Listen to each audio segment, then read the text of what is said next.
I always thought betrayal would come with an explanation. Tears, guilt, excuses, something. But I never expected this. It was supposed to be just another day. I had a huge presentation lined up at work, but by some stroke of luck, or maybe cruel fate, it got postponed.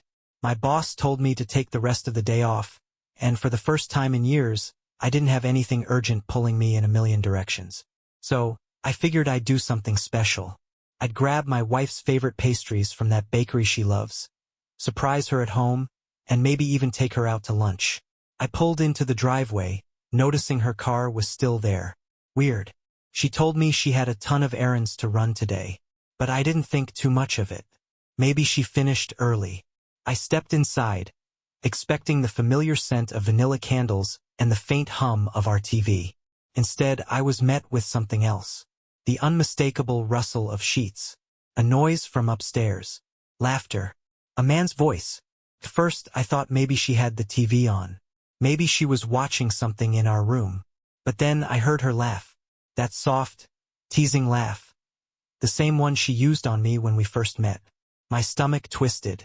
I walked up the stairs, each step feeling heavier than the last. My heart pounded so hard I could hear it in my ears. I don't know what I expected. Maybe to catch them scrambling, panicking, trying to cover up their sin. Maybe tears, apologies, desperate attempts to fix what they just shattered. But what I didn't expect, what completely broke me, was her reaction. She didn't scream. She didn't even look guilty. She just sighed, rolled her eyes, and smirked. "You just had to ruin everything, didn't you?" she said, pulling the sheets around her like I was the intruder. My brain struggled to process her words. Ruin what? Our marriage? Our home? No. In her mind, I had ruined her affair.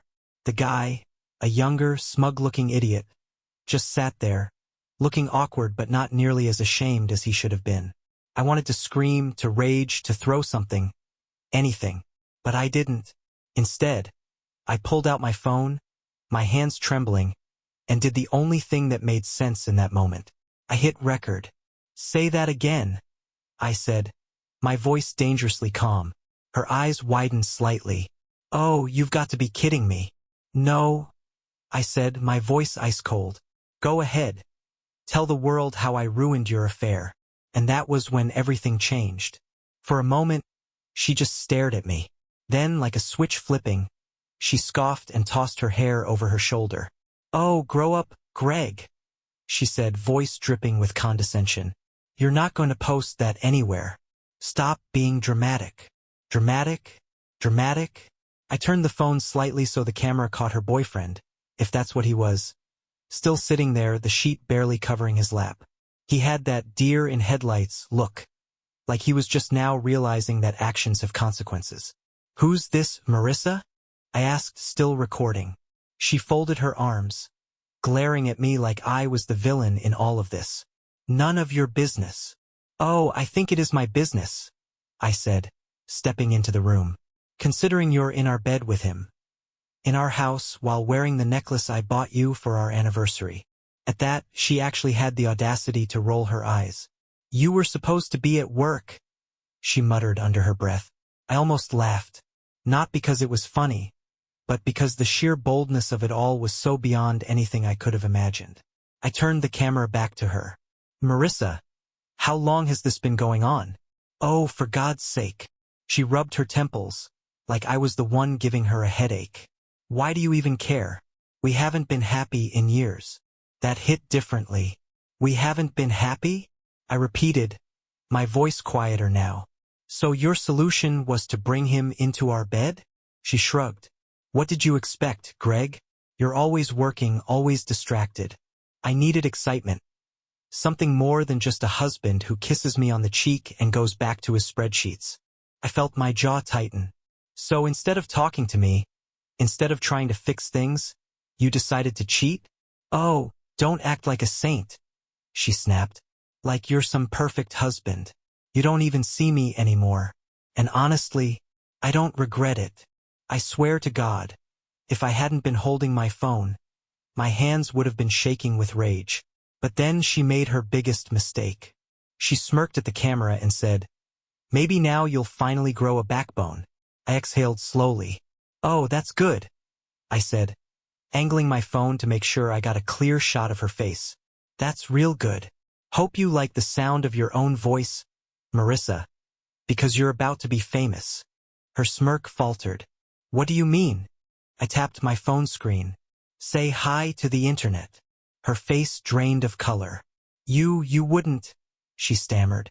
I grinned, but there was no humor in it. Watch me. And with that, I hit upload. The video uploaded faster than I expected. Maybe it was the adrenaline. Maybe it was sheer rage fueling my Wi-Fi. Either way, it was done. Sent. Out there. And the moment Marissa realized it, she lost it. Greg, delete it, she shrieked, scrambling off the bed, nearly tripping over the sheets. You have no idea what you just did. Oh, I know exactly what I did, I said, pocketing my phone. And you know what? I feel great. She lunged for my phone, but I stepped back. The other guy, who had been silent this whole time, finally decided to speak. Dude, come on, let's talk about this. His voice was shaky, like he just realized he was about to be very publicly humiliated. No need to ruin lives over this. I laughed. No need to ruin lives? You ruined my marriage? But sure, let's worry about your life now. Marissa's face twisted in pure rage. You're pathetic, Greg. You think posting that video is gonna make you look good? You're just proving to the world that you're weak, that you can't handle your wife moving on. That hit differently. Moving on. I clenched my jaw. Moving on is what adults do, Marissa. This is just cheating. And then I saw her finally panic. Her phone buzzed. Then again. Then again. I could see the texts flooding in. Her family. Her friends. Her boss. Oh my God, she whispered. What did you do? I pulled my own phone out and refreshed the post. 5,000 views. In 5 minutes. I smirked. Looks like people are interested in our story. Marissa's hands trembled as she clutched her phone. Greg, please. I just stared at her. The same woman who mocked me, belittled me, acted like I was nothing, was now begging me. I should have felt guilty, but I didn't. I gave you everything, Marissa, I said, my voice calm. And you threw it all away for him. I jerked my chin at her little boy toy, who was now frantically throwing on his pants. She opened her mouth to argue, but her phone buzzed again. And this time I saw the message on her screen. MOM. Call me now. That's when the real fear set in. She looked at me, then back at her phone, then at the notification on my screen. 10,000 views. The video was spreading. Fast.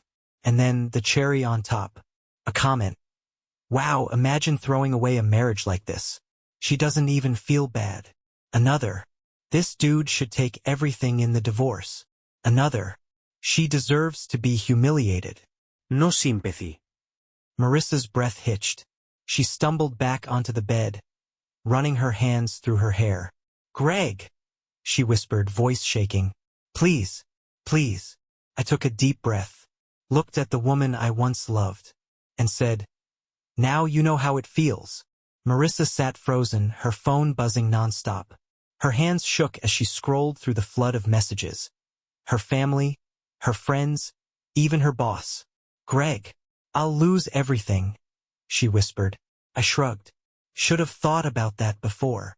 Her boy toy bolted, barely mumbling an apology. Marissa grabbed my arm. We can fix this, she pleaded. Pulled away. No, you can deal with this. As I walked out, my phone dinged. 50,000 views. I smiled. Game over.